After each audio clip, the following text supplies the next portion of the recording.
So hello student, welcome to learn with Pankaj Chapsal की नई video में। तो आज का ये वीडियो उन बच्चों के लिए इम्पोर्टेंट होने वाला है जो बच्चे 2025 में बोर्ड का एग्ज़ाम देने वाले हैं। आज की इस वीडियो में हम बताएंगे आपको हिंदी के टॉप 15 एमसीक्यू टाइप्स क्वेश्चन, ठीक है, जो आपका 2025 बोर्ड एग्ज़ाम में फिक्स है आना, ठीक है। तो आज की इस वीडियो को अगर आप देख लेते हो पूरा एंड तक, तो आज की इस वीडियो में जो 15 क्वेश्चन है आपका इन्हीं से 95% आपका बोर्ड एग्ज़ाम में क्वेश्चन आएगा। तो चलिए शुरू करते हैं आज की इस वीडियो को देखते देखते आप एक शॉर्ट नोट, ठीक है, आप जितना भी हम क्वेश्चन करा रहे हैं उसका आप नोट ज़रूर बनाना, ठीक है। तो देखिए सबसे पहले क्या है, 15 महत्वपूर्ण हिंदी के बहुविकल्पीय प्रश्न, ठीक है। 15 आपको ऐसे प्रश्न बताएंगे जो आपके बहुत इंपॉर्टेंट है, बोर्ड एग्जाम में आने के कई % चांस है, ठीक है। चलिए शुरू करते हैं। देखिए पहला आपका है आकाशद्वीप के लेखक है, ठीक है, जो आपका आकाशद्वीप है उसके लेखक कौन है। ए नंबर पे है अमरकांत, ठीक है, दूसरा आचार्य रामचंद्र शुक्ल, तीसरा जयशंकर प्रसाद, चौथा निराला, ठीक है। तो आपको बताना है कि आकाशद्वीप के लेखक कौन है। तो आपका जो आकाशद्वीप है उसके लेखक जयशंकर प्रसाद, ठीक है, आपका तीसरा नंबर आंसर सही हो जाएगा। इसके बाद है आपका दूसरे में तितली कृति की विधि है, ठीक है, तितली कृति की विधि है, यह आपको बताना है तितली किस कृति की विधि है। कहानी, जीवनी, ठीक है, कहानी, जीवनी, उसके बाद उपन्यास और नाटक, ठीक है। तो आपको बताना है किसमें से तितली आपका जो है वह किस विधा की रचना है। तो आपको वो देखिए जो आपका तितली है वह उपन्यास है, ठीक है, आपका सी वाला ऑप्शन सही हो जाएगा। तितली जो है वह आपका उपन्यास है। इसके बाद आपको दिया गया है तीसरा नंबर। देखिए तीसरे नंबर में क्या आपको कहा गया है कि शुक्ल युग की कला विधि है, ठीक है, जो आपका शुक्ल युग की उसकी कला विधि क्या है, ठीक है। तो आपको देखिए पहले नंबर पे दिया गया है 1850 ईस्वी से 1900 तक, ठीक है। उसके बाद दूसरे में दिया गया है कि 1900 ईस्वी से 1920 तक। तीसरे पे दिया गया है कि 1919 से 1938 और चौथे पे दिया गया है 1938 से 1927, ठीक है। तो आपको इन चारों ऑप्शन में बताना है कि शुक्ल युग की कला विधि है, ठीक है। तो आपका जो 1919 से 1938 है ऑप्शन सी, यह आपका शुक्ल युग की कला विधि है, ठीक है। इसके बाद आपका देखिए चौथा पंच परमेश्वर कहानी के लेखक है, ठीक है, पंच परमेश्वर कहानी के लेखक कौन है आपको यह बताना है, ठीक है। तो देखिए पहला आपका है आचार्य रामचंद्र शुक्ल, ठीक है। इसके बाद आपका दूसरे पे दिए गए हैं प्रेमचंद, तीसरे पे है यशपाल और चौथे पे है राजेंद्र यादव, ठीक है। तो आपको बताना है कि पंच परमेश्वर के लेखक कौन हैं। जो आपका पंच परमेश्वर है इसके लेखक आपके हैं प्रेमचंद, ठीक है, आपका है मुंशी प्रेमचंद। इसके बाद क्या है पाँचवें में आपको दिया गया है कलम, ठीक है, कलम का सिपाही के लेखक हैं, ठीक है। जो आपका कलम का सिपाही है इसके लेखक कौन है। पहले पे दिया गया है अमृत राय, दूसरे पे दिया गया है गुलाब राय, तीसरे पे दिया गया है मुंशी ईसा अल्लाह खां, ठीक है। उसके बाद चौथा दिया है वैद्यनाथ मिश्र। तो आपको इन चारों में से बताना है कि कलम का सिपाही के लेखक कौन है। तो आपका जो कलम का सिपाही है इसके लेखक आपके हैं अमृत राय, ठीक है, अमृत राय। इसके बाद आपका छठे नंबर पे दिया गया है कि आधुनिक काल की समय अवधि है, ठीक है, आपको यह बताना है कि आधुनिक काल की समय अवधि क्या है। 1850 ईस्वी से 1900 तक, बी वाला है कि 1900 ईस्वी से 1920 तक, सी वाला है कि 1919 ईस्वी से 1938 तक, और चौथा है आपको 1843 ईस्वी से वर्तमान तक, ठीक है। तो आपसे पूछा गया है कि आधुनिक काल, ठीक है, जो हम इस समय जी रहे हैं जिसमें, ठीक, जिस काल में वह आपका आधुनिक काल है, ठीक है। तो वर्तमान, ठीक है, आपको देख लीजिए वर्तमान, यहाँ तक वर्तमान मतलब अभी जो अभी प्रेजेंट टाइम में चल रहा है, ठीक है।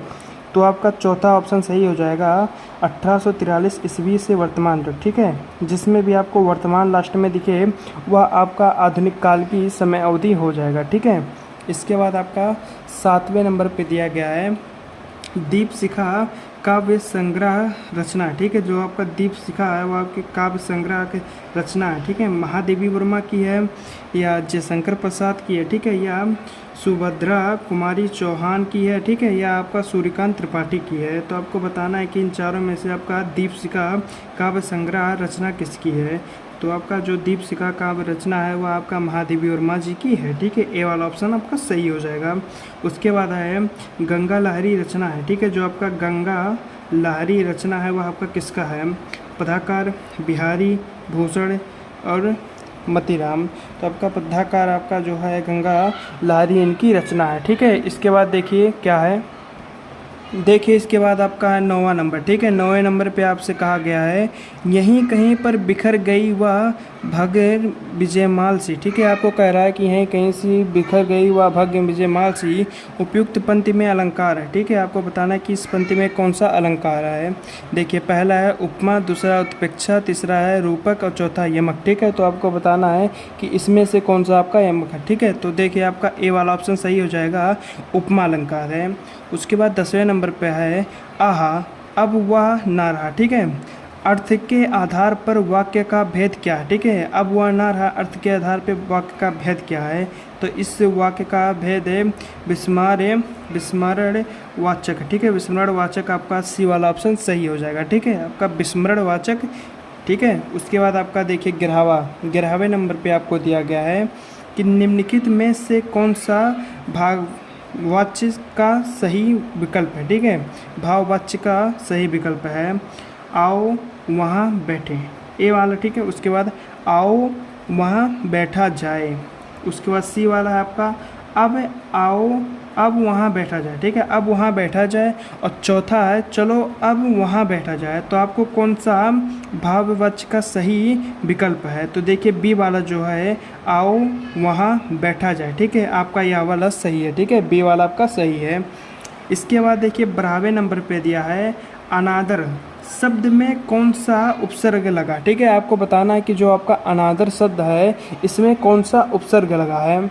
देखिए ए नंबर पे है अन, दूसरे पे है अनु, तीसरे पे आ और चौथे पे आ, ठीक है। तो आपको बताना है कि अनादर में कौन सा उपसर्ग लगा है। तो अनादर जो शब्द है उसमें आपका अनु उपसर्ग लगा है, अन, ठीक है। अन यहाँ पर अन प्लस दर अनादर, ठीक है। उसके बाद 13वें नंबर पर प्रश्न दिया है पंचवटी में कौन सा समास, ठीक है। आपको बताना है कि पंचवटी में कौन सा समास है। द्विंदु, क्रमधारे, द्विगु, अव्यय, ठीक है। तो आपको बताना है कि इसमें पंचवटी में कौन सा समास है। तो आपका पंचवटी में सी वाला सही हो जाएगा, द्विगु समास, ठीक है। इसके बाद आपका 14 नंबर पर प्रश्न दिया है कि निम्नलिखित में, ठीक है, निम्नलिखित में से गंगा, ठीक है, निम्नलिखित में से गंगा का पर्यायवाची नहीं है। आपको बताना है कि इन चारों में से आपका एक गंगा का पर्यायवाची नहीं है। भागीरथी, कलांदी, ठीक है, सूर्य, सती, उसके बाद देव नदी, ठीक है। तो आपका कलिंदी जो आपका है या बी वाला आपका इसमें गंगा का पर्यायवाची नहीं है, ठीक है। इसके बाद आपका 15 नंबर पे दिया गया है कि निम्नलिखित में से अग्नि का पर्यायवाची नहीं है, ठीक है। तो आपको बताना है कि अग्नि का पर्यायवाची कौन नहीं है। अनल, अनिल, ठीक है, पावक है और ज्वास, ठीक है। तो आपको वो अनिल जो है अनिल, ठीक है, तो वह आपका अग्नि का पर्यायवाची नहीं है। तो आज की इस वीडियो में हमने आपको जो 15 क्वेश्चन बताए, ठीक है, अगर आप इन्हें अच्छी तरीके से याद कर लेते हो तो आपका याद 2025 बोर्ड एग्जाम में फंसने वाला, ठीक है। 95% चांस है इन क्वेश्चनों को फंसने के लिए, ठीक है, क्योंकि यह क्वेश्चन है आपके लगातार 3 से 4 वर्षों में विगत वर्षों में आ रहे हैं, ठीक है। तो आज की इस वीडियो में बस इतना ही। अगर आज का यह वीडियो आपको पसंद आया हो तो क्या करना है, वीडियो को लाइक करना है, ठीक है। अगर आप चैनल पर नए हो तो चैनल को सब्सक्राइब कर देना ऐसे वीडियो को देखने के लिए। हम मिलते हैं इसकी नेक्स्ट वीडियो में किसी नए टॉपिक के साथ, तब तक के लिए बाय।